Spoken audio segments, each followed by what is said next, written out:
வணக்கம் மாணவர்களே, ஏமிலிருந்து உங்கள் தரன். இன்று இலங்கையிலேருந்து ஒரு சோகமான மெசேஜ் வந்து சேர்ந்தது. எங்களோட மாமா ஒருத்தர் இலங்கையில் வந்து மரணம் அடைஞ்சிருக்கிறார். அவருக்கு எங்கள் குடும்பம் வந்து எங்கள் அஞ்சலியை தெரிவித்து கொண்டு அவர் வந்து எங்களுக்கு மிகவும் உதவியாக இருந்திருந்தார். நாங்கள் ஏமனுக்கு வெட்டுறதுக்கு வந்து மிகவும் உதவியாக இருந்திருந்தார். கொழும்பில் இருக்கும்போது எங்களுக்கு ஒரு பாதுகாப்பாகவும் பலமாகவும் இருந்திருந்தார். அவர் செய்த எங்களுக்கு செய்த இதுக்கு நன்றிகளை தெரிவித்து கொண்டு அவர்கள் நினைவோடு வந்து எங்களோட கடமையும் வந்து இது ஒரு துயரமான நாளாக இருந்தாலும் எங்களோட மக்களுக்கான கடமை மக்களையும் பார்க்க வந்து எங்களோட புனிதர்களுக்கான கடமையை ஆற்றும் நேரம் இதன்றபடியால் நான் நேற்று நேரில் கதைச்ச விடயங்களை வந்து இப்போ வேலைக்கு போகணும். அதுக்கு முதல் வந்து எவ்வளோ தூரம் கடத்த முடியுமோ அதை உங்களுக்கு கடத்துறேன். தொடர்போம். இது நல்ல விடயம் தானே என்ற விடயங்கள் இருக்கும். இது நல்ல விடயத்தை விட இது ஒரு வரலாறு. அப்ப தேசிய தலைவர் வந்து ஈழத்தமிழர்களினுடைய வரலாறு என்று நாங்கள் சொல்லக்குள்ள வந்து அடுத்த தலைமுறைக்கு நாங்கள் ஒவ்வொருவரும் எங்களுக்கு முதல் பிறந்தவர்கள், அதுக்கு பிறகு பிறந்த நாங்கள், அதுக்கு பிறகு பிறந்த நீங்கள், உங்களுக்கு பிறகு பிறந்தவர்கள், அதுக்கு பிறகு இன்று பிறந்த இளையவர்களாக இருக்கிறவர்களுக்கு நாங்கள் ஒரு வரலாற்றை இதை கையளிக்கிறோம். ஒன்றுமே இல்லை. அப்ப எங்களுக்கு இருக்கிற ஆயுதம் என்று சொன்னா அது எங்களுடைய மாமனிதர் தேசிய தலைவர் அவர்களினுடைய அந்த ஒரு நாள் இருக்குது. அந்த நாள் ஒரு எழுச்சி நாளாக இருக்கவும், அந்த எழுச்சி நாள் தான் எங்களை ஒன்று சேர்க்கவும். அது ஒரு புது அரசியல் வரலாறு உருவாக்கப்பட வேணும். ஒரு இளம் சமூகம் வந்து ஒரு தெளிவான அரசியல் சித்தாந்தங்களை உருவாக்கணும்.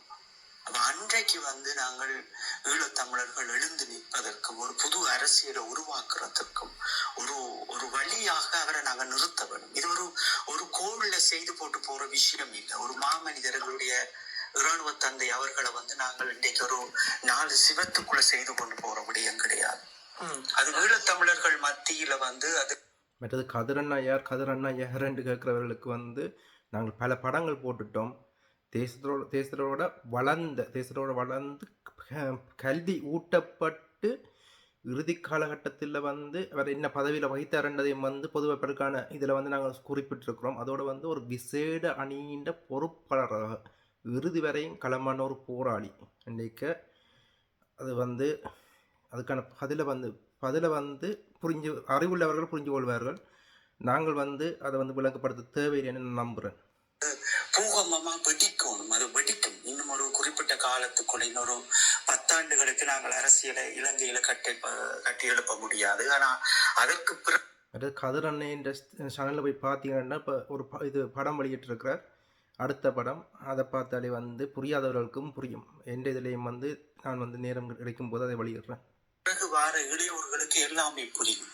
இந்த உலகத்தினுடைய வரையறை என்ன, தமிழர்களினுடைய சுய நிர்ணய உரிமை என்ன என்ற விடயங்கள் எல்லாம் இன்னைக்கு மெல்லவாக இன்னைக்கு அக்ரிகல்ச்சர் இன்றைக்கு எப்படி ஒரு கல்வியை வந்து இலங்கையிலேயும் கேட்டுக்கொண்டிருக்கணுமோ அதே போன்று ஒரு வரலாற்றை படைக்கக்கூடிய அளவுக்கு இந்த தேசிய தலைவருடைய நிகழ்வு அது அவர்களுக்கு ஒரு பெரும் பலமாக இருக்கு.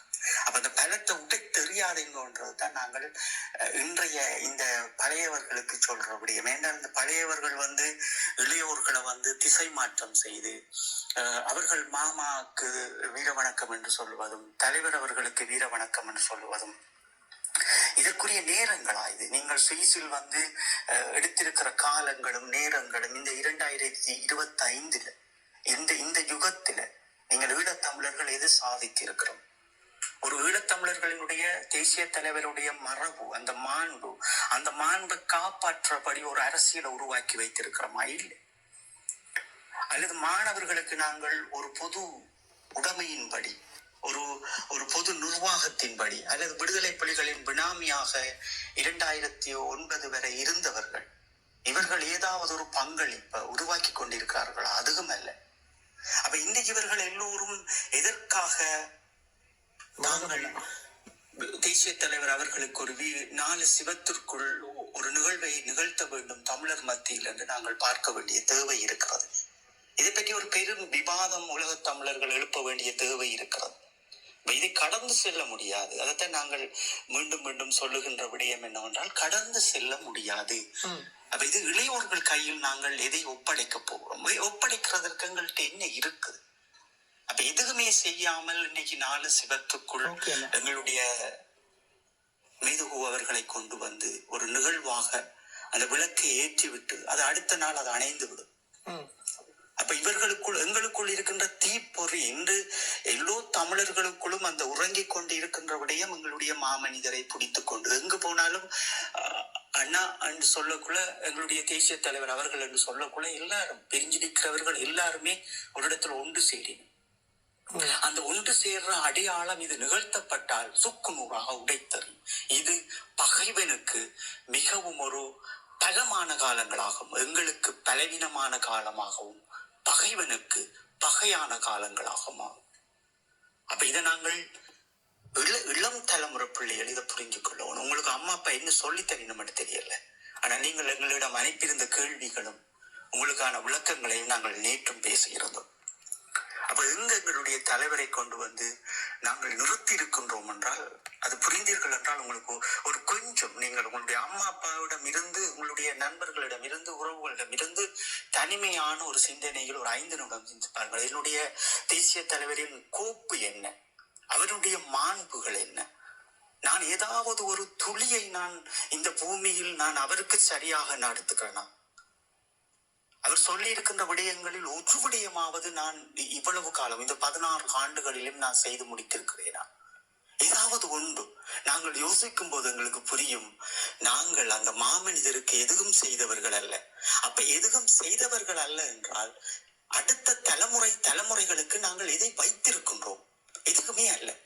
இருப்பது இந்த மாமனிதனுடைய அவர் எங்களுக்காக வாழ்ந்து இறுதியாக வைத்திருக்கின்ற அந்த நிகழ்வை நாங்கள் இன்று அணைத்து விட்டு செல்ல போகின்றோம் 2ஆம் தேதிக்கு பிறகு என்றால் அதற்கு புலத்தில் இருப்பவர்கள் ஒன்று சேருகிறீர்கள் என்றால் உங்களுடைய அரசியல் சித்தாந்தங்களும் மனநிலைமைகளும் நீங்கள் தேசிய தலைவர் அவர்களை நேசிக்கின்றதும் இது.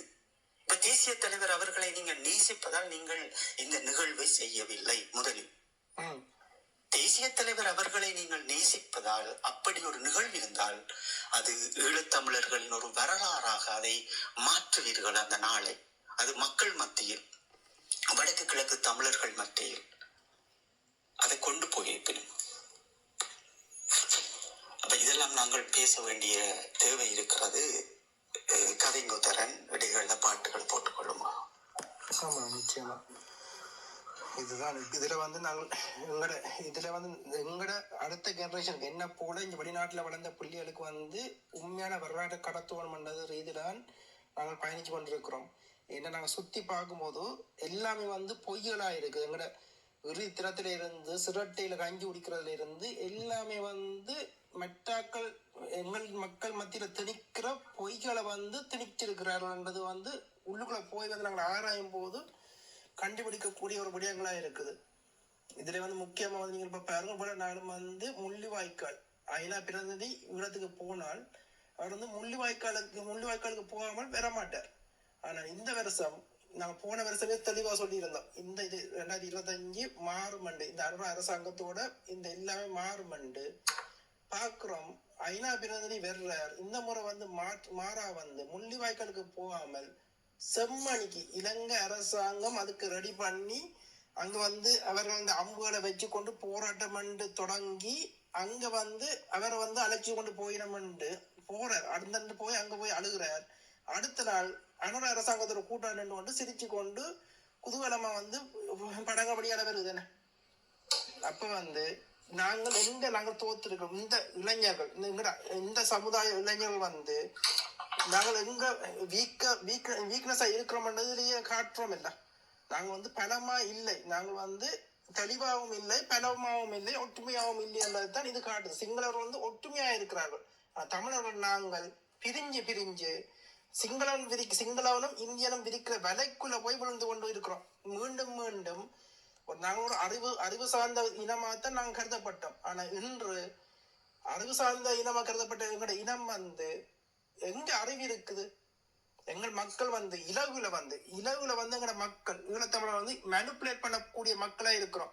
புலம்பெயர்ந்த தேசங்கள்ல நீங்க சோசியல் மீடியா பாத்தீங்கன்னா எங்களோட மக்களை மதம் மாற்று வேலையெல்லாம் செய்து கொண்டிருக்கிறோம். அமெரிக்கன் செக்டுகளுக்கு நின்று கொண்டு இங்கே வர்க்கப்படுற ஒரு விடயத்தை கையில ஏந்தி கொண்டு முன்னிலையில நிக்கிறோம் எங்களோட மக்கள். அல்லது ஏதாவது மூட நம்பிக்கை ஒருத்தரை பற்றி ஆறாயிரம் இல்லை குடிகாரனா என்ன செய்யறான்னு அவற்றை பின்புறம் பார்க்கறே இல்லை.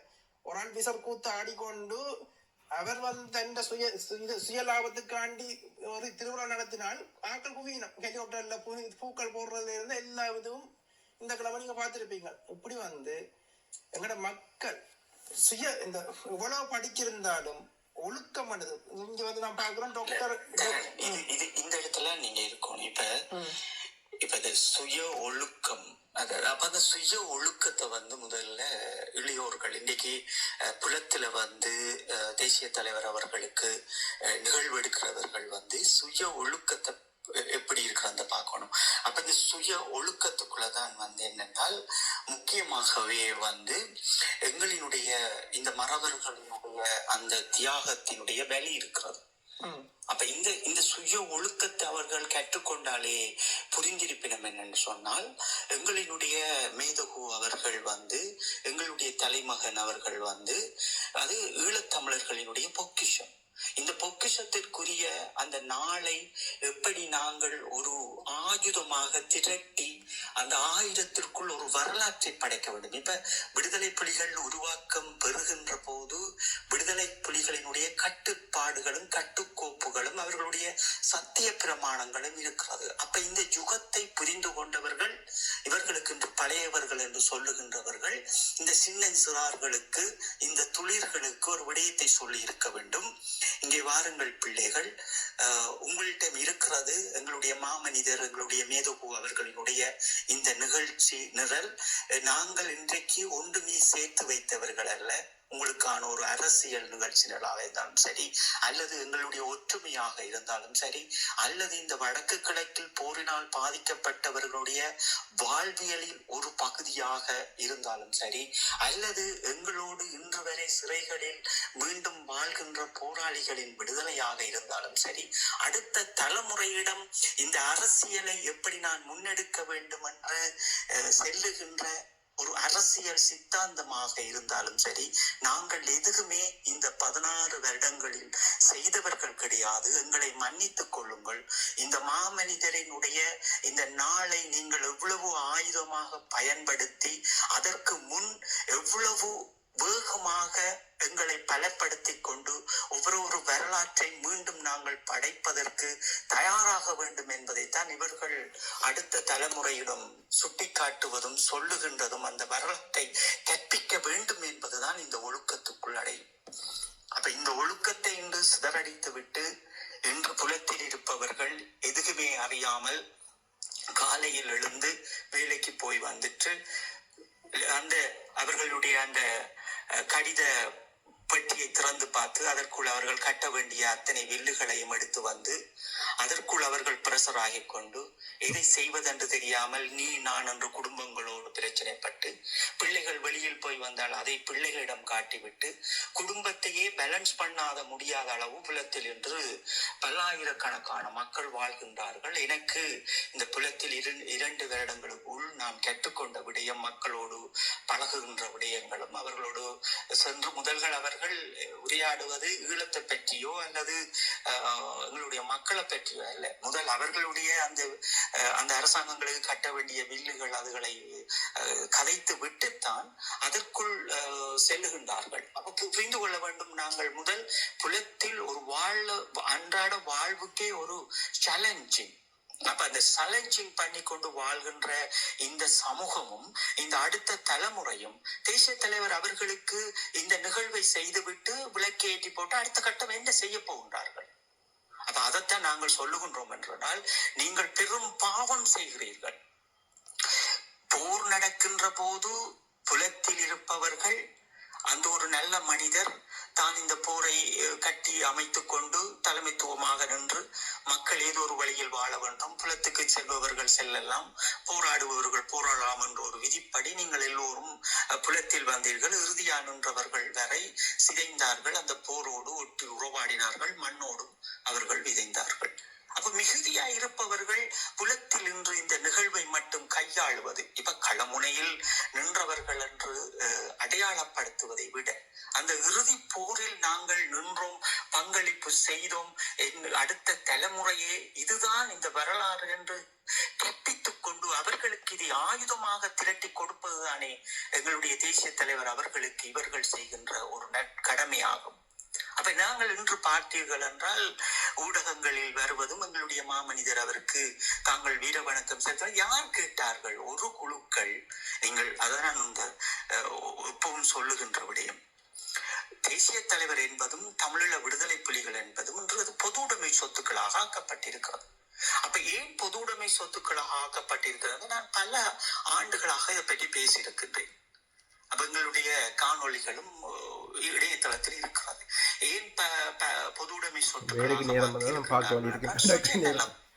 அப்ப இந்த சுயநலம் பிடித்தவர்கள் இன்று 4 சிவத்துக்குள் எங்களுடைய மாமனிதருக்கு விளக்கை ஏற்றிவிட்டு இவர்கள் எதை சொல்ல வருகிறார்கள்? இப்ப இருக்கின்ற பிரச்சனை என்னவென்றால், இப்ப தேசிய தலைவர் அவர்களுடைய சகோதரர் அவர்கள் 4 சிவத்துக்குள் 200 பேரோடோ 100 பேரோட விளக்கிடுச்சுன்னா அது ஒரு வேற விடயம். இது ஒரு அடுத்த தலைமுறை சின்னம் சிறுசுகளை பிடித்து அதுகளுக்கு என்னன்றே தெரியாத வரலாற்றினை மாமா அவர்களுக்கு விளக்கேற்ற வாருங்கள் என்ற அந்த குழந்தைகளுக்கு கற்பிக்கின்ற இந்த அயோக்கிய குணம் உங்களிடம் இது எங்கே வந்தது? நீங்கள் எல்லாம் ஒரு அயோக்கிய மனிதர்கள், பலத்தில் இருப்பவர்கள். இந்த சிறார்களுக்கு எதை நாங்கள் கற்றுக் கொடுக்க வேண்டுமோ அதை கற்றுக் கொடுக்காமல் அடுத்த கட்டம் மடிந்த இந்த மாவீரர்களும் மக்களினுடைய தியாகங்களையும் மௌனமாக்குவதற்கு ஒரு நடவடிக்கையாகவே நான் பார்க்கிறேன். ஏனென்றால் என்னுடைய மனதில் இருந்து, சிறையிலிருந்து வந்ததிலிருந்து இந்த விடுதலை புலிகளினுடைய தலைமைத்துவம் என்பதும் அந்த போராளிகளுடைய வாழ்வியல் என்பதற்காக நிறைய நாங்கள் மோதி இருக்கின்றோம். எங்களுடைய புலம்பெயர்ந்த மக்களோடும் இந்த யூடியூப்பாளர்களோடும் நிறைய முரண்பாடுகளையும் செய்திருந்தோம். அதனால் எம்மை ஊடகத்தில் பிடிக்காதவர்களும் இருக்கிறார்கள். அப்ப நீங்கள் புரிந்து கொள்ள வேண்டும், நாங்கள் இன்றைய தருணம் இது எமக்குரிய தருணமா? அப்ப இதைத்தான் நாங்கள் அவர்களுக்கு மீண்டும் சொல்லுகின்றோம். இளையோர்களே, உங்களுடைய கேள்விகளில் இருக்கின்ற தொனிப்பொருள், உங்கள் அந்த தொனிப்பொருளை நீங்கள் எப்படி புரிந்து கொள்ள வேண்டும்? இந்த மாமனிதரினுடைய இந்த நிகழ்வு என்பது அது ஒரு யுகத்தின் அடையாளமாக உங்களுக்கு வரும். அது உங்களுக்குள் இருந்தே வெடித்து எறியப்படும். அது வடக்கு கிழக்கில் இருக்கின்ற அந்த சதாப்தம் ஒன்று தங்களால் அறியாமல், தங்களால் முடியாமல் ஒரு இயற்கையாகவே வெடித்தெழுவார்கள். அந்த வெடித்தெழு கதைங்க அண்ணா, இப்ப நீங்க அவ்வளவு காய்ச்ச விஷயம் இருக்குல்ல, அவ்வளவு திட்ட தெளிவான காய்ச்சிங்க. அவ்வளவுதான். இது சில பேர் நீங்க இந்த சமூகத்தை துள்றாக்களுக்கு இந்த வசனம் நல்ல வசனம். சில பேர் இதை தாழ்ந்து நல்ல உச்சரிப்பு கேட்டா இதுக்கு கேள்வி இல்லை. நிறைய பேர்ட்ட நீங்க கதைக்கிற கதைக்கு கேள்வி இல்லை. சரியா? இந்த சமூகத்துல நிறைய பேர் துள்ற ஆக்கள் இருக்கிறாங்கல்ல, அவங்க இந்த 2005, 2006, 2008ஆம் ஆண்டு வீட்டுக்குள் தாங்கன்னு சொல்லும் போது நிறைய பேர் காடு கிளம்பியாவும், நிறைய பேர் இந்தியா ஓட்டு தப்புனாக்க இப்ப நிறைய பேர் துள்றாங்க. அடுத்தது என்ன, இப்ப இந்த உலக தலைவருக்கு விளக்கேற்ற விஷயம் என்ன, முதலாவது நம்ம நல்லா உலகை கொள்ளணும். இந்த 70,000 மாவீரர் அவங்க என்னத்துக்காக போராடினாங்க? அவங்க உழைப்புக்காக போராடினாங்க இல்லையே, அவங்க இனத்துக்காக. உலகத்துல பார்க்க போனா இந்த ராணுவம் சம்பளத்துக்கு தான் வேலை செய்யுது. எங்கட மாவீரர்கள் சம்பளத்துக்கு வேலை செய்யல. எங்களை இனத்துக்காக பாடுபட்டவங்க எல்லா படை எனக்கு வேலைக்கு நேரம் வருது. மற்றது முக்கியமாக அதில் கதிரண்ண குறிப்பிட்ட வரிகள், இந்த வரிகள் எதை குறிப்பிட்ட அவர் வெளியிருந்த விடயத்தை அவர் நேற்றைய நேரில் சொல்லியிருந்தார். இந்த வரிகளை நான் அதை தெளிவுபடுத்தியிருந்தார். என்ன வரிகள் என்றால், இவர் ஐயோ பாவம் இவர்களோ அவர்கள் என்று கண் கலங்குதே என் விழிகள் அண்டு என்றால், இதில் ஒரு நண்பர் கேள்வி எழுப்பியிருந்தார். இது வீரமணி புலவர் போன்றவர்கள் மற்றது ஏந்தன் படியணி யாத்தன் இவரெல்லாம் போராட்டத்தில் இருந்தவர்கள் எல்லோ சங்கு என்று போடி பேரில் ஒரு மாவீரட்ட பேரில் திடீர் அவரை விடுங்க. ஆனால் இவர்களெல்லாம் போராட்டத்தில் இருந்தவர்கள் எல்லோ. அப்போ ஏன் இவர்கள் இப்போ இந்த அஞ்சலி செலுத்துகிற இதுக்குத்தான் இந்த வரிகளை கதிரன் அதுக்கு பதிலாக இந்த இதிலேயே கவிதையிலேயே எழுதியிருக்கிறார்.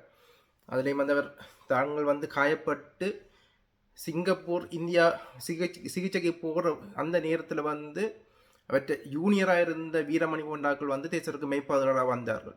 புலவர் அவர்கள் அதையும் நேற்றைய நேரலில் ஒரு விடயத்தில் குறிப்பிட்டிருந்தார். அதே மாதிரி வந்து ஜேந்தன் படியணி அந்த அவர்களோட தாங்கள் பழகிற நாட்கள் ஒரு ஜேந்தன் படியன் முக்கிய தளபதியாக இருந்தவற்ற வீரவர்ணம் தன் கதிரன் என்ற நண்பராக இருந்தவற்ற வீரவர்ணம் இதில் பற்றி எல்லாம் அவர் வந்து இதன்று பகிர்ந்திருந்தார். அதை வந்து நாங்கள் வெளிப்படையாக எனக்கு தெரிஞ்சாலும் என்னால் அதை வெளிப்படுத்த முடியாது என்றால் அது அவர் கதிரனை வெளிப்படுத்தும் போது வந்து வெளிப்படுத்தும். அது வந்து இதில் வந்து நான் என்ன ஏந்தன் படியணி என்று இது வரும்போதே வந்து எதை பற்றி எனக்கு வந்து இப்போ யோசிக்க பார்க்கும்போது எதை பற்றி அவர் சொல்லியிருக்கிறாருன்றது இப்போ என்ன ஒன்றும் தெளிவாக விளங்குது. என்னுடைய தான் அதை நான் கடந்து போகிறோம். இந்த காணொலி வந்து அடுத்த ஜெனரேஷன் பிள்ளைகளுக்கு வந்து கடத்துங்கள். மீண்டும் மிச்ச இதுகள் வந்து நேரம் இருக்கும்போது ஒளிபரப்பு செய்கிறேன். இன்றைக்கு இரவு 10:30 வேலைக்கு வந்த பிறகு வந்து இந்த இது எங்களை நேரிலே தொடருவோம். அத்தோட என்னால் வந்து இந்த முதியோர் இல்லத்தில் வேலை செய்கிற வழியால் இறப்புகளை வந்து இலகுல அண்டு இல்லாட்டியும் வந்து கடந்து பழகி கொண்டேன். நான் எங்களுடைய அம்மாவை பார்க்கும்போது விடிய ஒளிமிருந்து இப்போ வரையும் டெலிஃபோனும் அழுகையுமா தான் இருக்குது. இதுதான் உறவு. இது ஓகே. மீண்டும் ஒரு காணொலியில் அவற்ற ஆத்மாவும் சாந்தி அடையணும்னு இயற்கையை பிரார்த்தித்து கொண்டு மீண்டும் ஒரு காணொலியில் சந்திப்போம்.